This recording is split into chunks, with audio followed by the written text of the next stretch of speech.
Olá, meus irmãos, muita paz.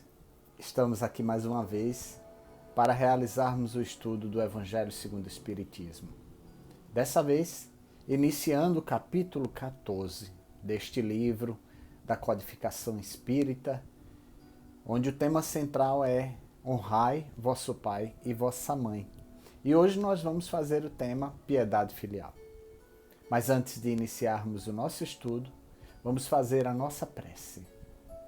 Senhor Jesus, querido Deus Pai amado, queridos amigos espirituais, venham a nós trazendo a paz do vosso amor, vosso consolo, vossa harmonia, equilíbrio, enchendo o nosso coração com a esperança de dias melhores.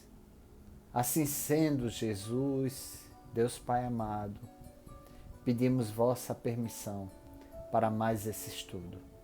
Sê conosco. E contando, evidentemente, com a presença de Deus, Jesus e os amigos espirituais, vamos fazer esse estudo. Começando pela mensagem em família, do livro Pão Nosso, através da mediunidade de Chico Xavier, orientação do seu mentor espiritual Emmanuel, que assim começa: aprendam primeiro a exercer piedade para com a sua própria família e a recompensar seus pais, porque isto é bom e agradável diante de Deus. Quem disse isso foi o apóstolo Paulo, na primeira epístola a Timóteo, capítulo 5, versículo 4. E Emmanuel vem nos explicar. A luta em família é problema fundamental da redenção do homem na Terra. Como seremos benfeitores de 100 ou 1000 pessoas se ainda não aprendemos a servir 5 ou 10 criaturas?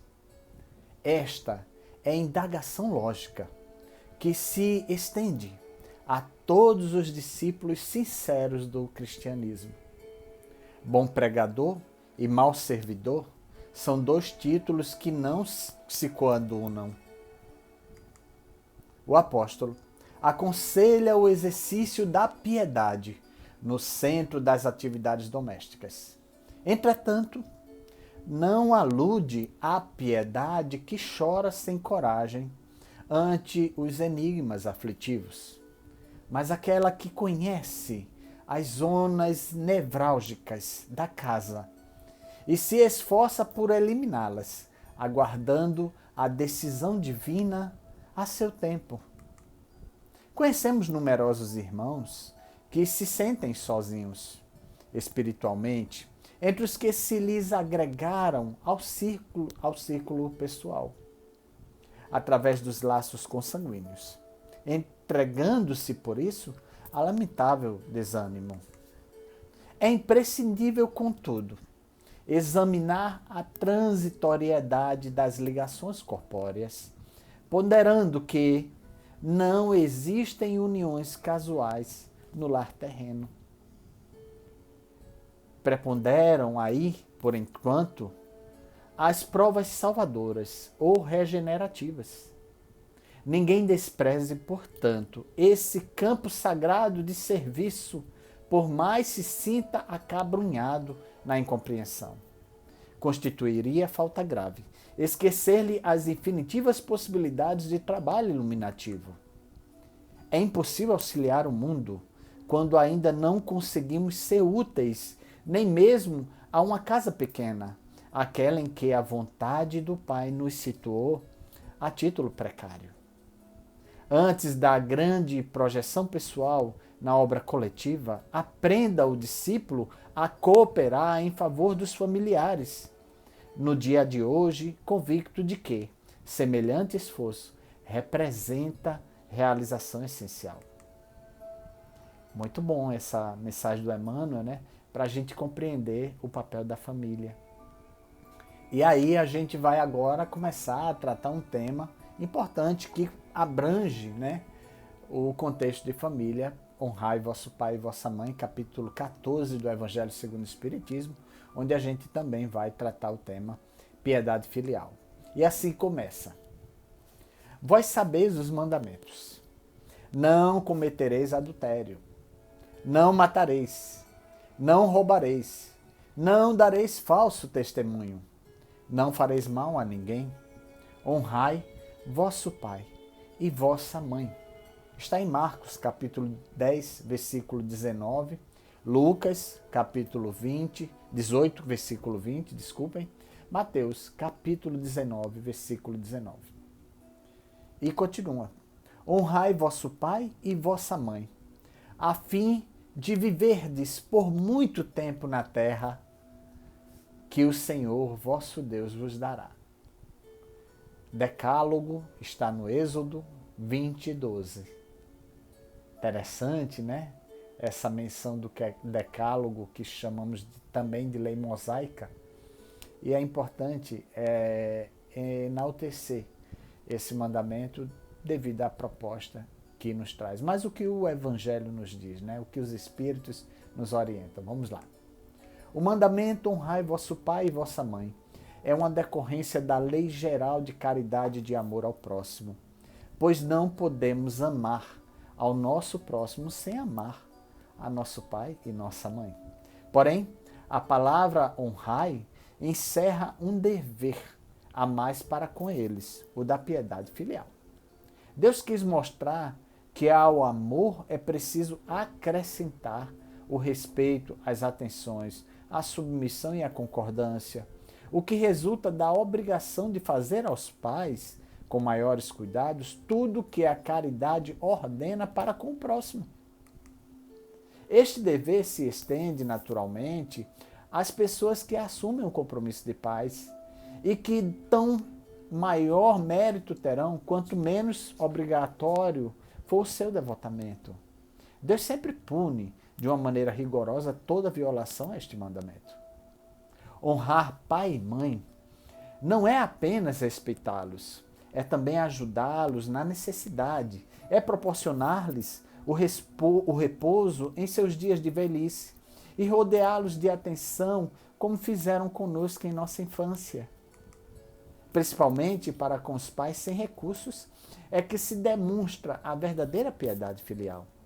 Acaso julgam que cumprem este mandamento aqueles que pensam estar fazendo muito, dando-lhes apenas o necessário para que não morram de fome, enquanto eles mesmos não se privam do nada? Deixando-os nos piores cômodos da casa, só para não deixá-los na rua, enquanto reservam para si o que há de melhor e de mais confortável? Menos mal, quando não o fazem de má vontade, obrigando os pais a viverem o resto de suas vidas fazendo os trabalhos de casa. Caberá aos pais velhos e fracos serem os servidores dos filhos jovens e fortes? Sua mãe, ao embalá-los nos berços, cobrou-lhes o leite com que os alimentava? Contou suas vigílias quando estavam doentes e passos que deu para lhes proporcionar o de que tinham necessidade?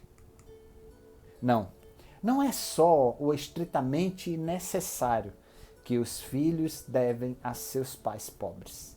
Devem-lhes também, enquanto puderem, as pequenas doçuras dos agrados, as atenções, os cuidados carinhosos, que são apenas a retribuição do amor que receberam, o pagamento de uma dívida sagrada. Essa é a única piedade filial aceita por Deus. Infeliz daquele que esquece o que deve aos que o sustentaram em sua infância, que com a vida material deram-lhe a vida moral e muitas vezes se obrigaram a duras privações para assegurar seu bem-estar. Infeliz do ingrato, porque será punido com a ingratidão e o abandono. Será atingido em suas mais caras afeições, algumas vezes já na vida presente, mas com toda certeza numa outra existência em que sofrerá o que fez os outros sofrerem. Alguns pais, é bem verdade, descuidam-se dos seus deveres e não são para seus filhos o que deveriam ser. Cabe a Deus puni-los e não aos filhos. Não cabe a estes censurá-los porque talvez eles mesmos merecessem que assim fosse. Se a lei de caridade estabelece pagar o mal com o bem, ser indulgente para com as imperfeições dos outros, não maldizer seu próximo, esquecer e perdoar as faltas, até mesmo amar aos inimigos, quanto maior não é esta obrigação em relação aos pais. Os filhos devem, portanto, tomar por regra de conduta para com os pais todos os ensinamentos de Jesus para com o próximo, dizendo a si mesmos que todo procedimento reprovável em relação a estranhos é ainda mais condenável em relação aos pais. E o que pode ser apenas uma falta no primeiro caso, pode no segundo considerar-se um crime, porque a ingratidão junta-se à falta de caridade. Que evangelho primoroso! É importante recordar que nós tivemos um bem precioso chamado vida, a oportunidade de reencarnar neste orbe para a construção da nossa evolução espiritual. E é através da união desses dois seres, o pai e a mãe, que nós viemos a esse mundo. Alguns de nós não tivemos a oportunidade de conhecer o pai ou mãe do plano físico, né? Alguns que passaram pelo processo de adoção, mas nem por isso devem deixar de respeitar seus pais, suas mães, ou seu pai e mãe, pelo fato de os criarem, porque estes são os verdadeiros pais. Os que criam, os que dão amor, os que, como disse o Espírito, tiveram noites de vigília cuidando da gente, que nos alimentaram, que nos educaram, que nos viram crescer. E temos o dever moral, primeiro, espiritual, segundo, e filial, como irmãos em Cristo, de cuidar desses indivíduos que são o primor, a luz que ilumina o nosso caminhar. Os seres que rezam toda noite pedindo a Deus que nos proteja e os amigos luminosos que são os anjos da guarda. E por que não, então, devolver, retribuir tudo isso? Primeiro, com a gratidão. Segundo, com a devoção, sim. Terceiro, com o retorno de todos os benefícios que recebeu. E quarto, acrescento mais um, muita oração, como forma de gratidão indiscutivelmente necessária para dizer: meus pais, obrigado pelas bênçãos de ter vocês como meus pais.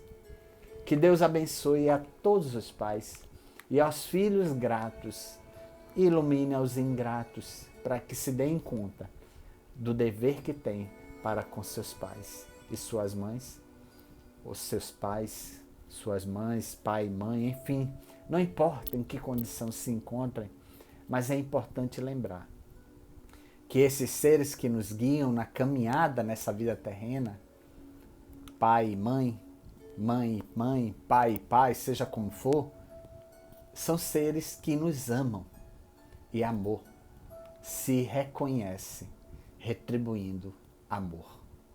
Muita paz, vamos fazer a nossa prece final. Obrigado, Senhor, por este evangelho maravilhoso, que a tua graça e o teu amor permaneça conosco. Ilumina, Senhor Deus, os nossos pais, encarnados ou desencarnados, que recebam as luzes dessa oração nesse momento, em forma de gratidão. Muita paz. Muita paz, meus irmãos. Até o próximo encontro. E não esqueçam de agradecer a seus pais pela bênção que receberam, de ter vindo através dele para esse orbe. Se não podem agradecer pelas palavras, pertinho deles, emanem luz em forma de oração para com eles. Muita paz, meus irmãos. Até o próximo encontro.